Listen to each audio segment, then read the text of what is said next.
Friends, welcome back to my YouTube channel Rathore review.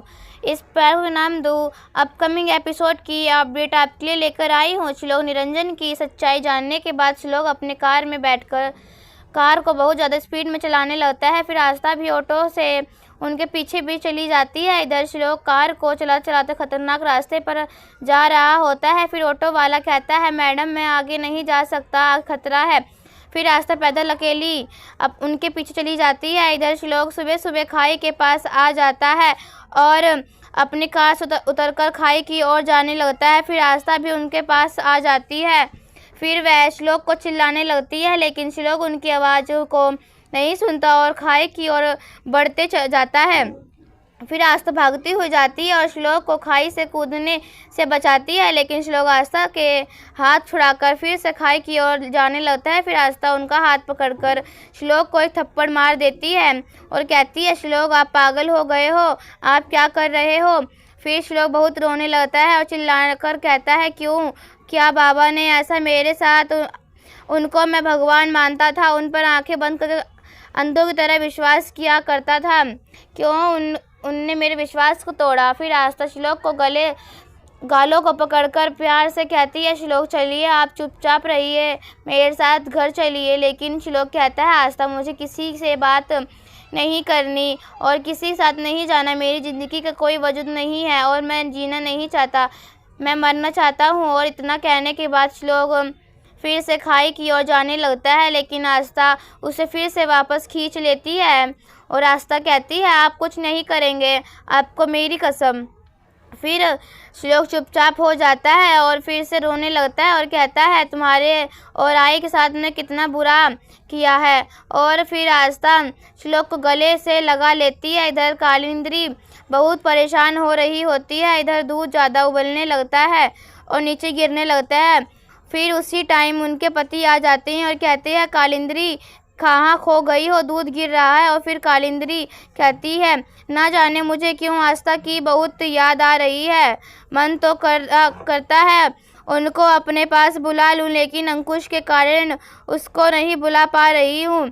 फिर उनके पति कहते हैं, अरे बता दो ना आस्था को, जो होना है हो वह देखा जाएगा। फिर उसी टाइम वहाँ पर अंकुश आ जाता है और कहता है, मेरी प्रिय बहन को मेरी कहानी कब सुनाओगी कालिंदी, तू समझ ना मैं कितना बेकार हो रहा हूँ अपनी प्यारी बहन से मिलने के लिए। और रामायण तो सबने देखा है, तो इस रावण की चित्रकथा को भी अपनी बेटी को सुनाना।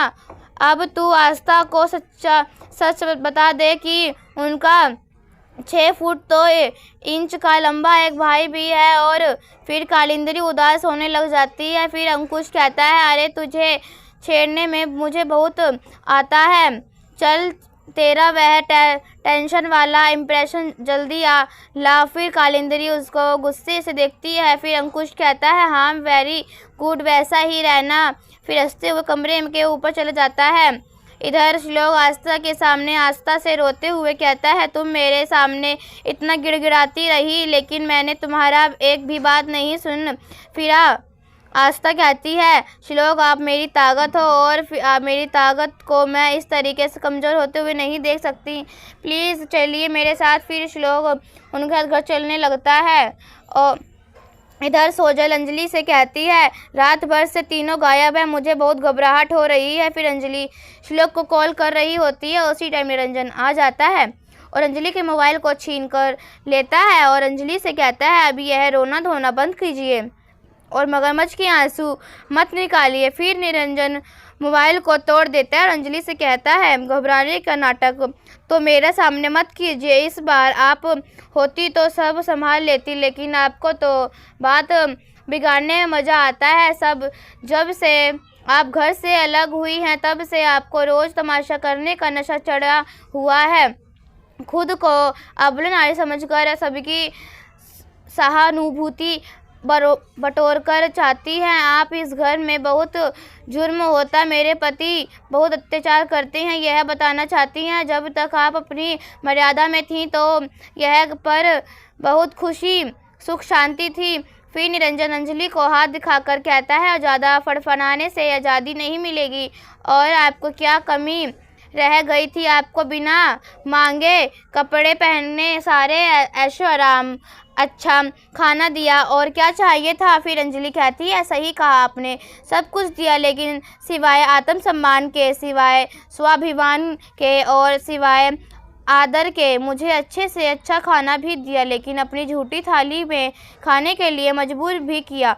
एक पत्नी का घर में क्या स्थान होता है आप कभी समझ ही नहीं पाएंगे। इतने साल मुझे एक पल भी चैन की सांस लेने नहीं दिए। अरे मुझे क्या, मेरे बच्चों को भी एक पल की सांस लेने नहीं दिए। आप कभी किसी से प्यार कर ही नहीं सकते साहब। अगर किसी को किसी चीज़ की फिक्र है तो अपने आप की और अपने अहम की। फिर निरंजन कहता है, काश ऐसी औरत को मुझे श्लोक को और फिर घर से धक्का मारने से रोका ना होता। कम से कम यह दिन तो नहीं देखना पड़ता मुझे। आपको हमारी ज़िंदगी से चले जाना ही बेहतर था। फिर अंजलि कहती है, अगर मैं नहीं रहती ना साहब तो आपका यह असली रूप इतने सालों तक छुपा नहीं रहता। लेकिन बस, और आज के बाद मैं आपकी मनमानी और नहीं सहूँगी। फिर निरंजन कहता है, मनमानी तो तब सहेंगे जब इस घर में रहेंगे। फिर निरंजन अंजलि को हाथ पकड़कर उसे धक्का देने लगता है और जोर से धक्का देकर उसे बाहर फेंक देता है। फिर उसी टाइम श्लोक रास्ता आ जाते हैं और अंजलि श्लोक के बाहों में जाकर गिर जाती है। यहीं पर एपिसोड ख़त्म हो जाता है। ऐसी वीडियो देखने के लिए राठौर रिव्यू चैनल सब्सक्राइब करें एंड वीडियो लाइक करें। तब तक के लिए बाय बाय।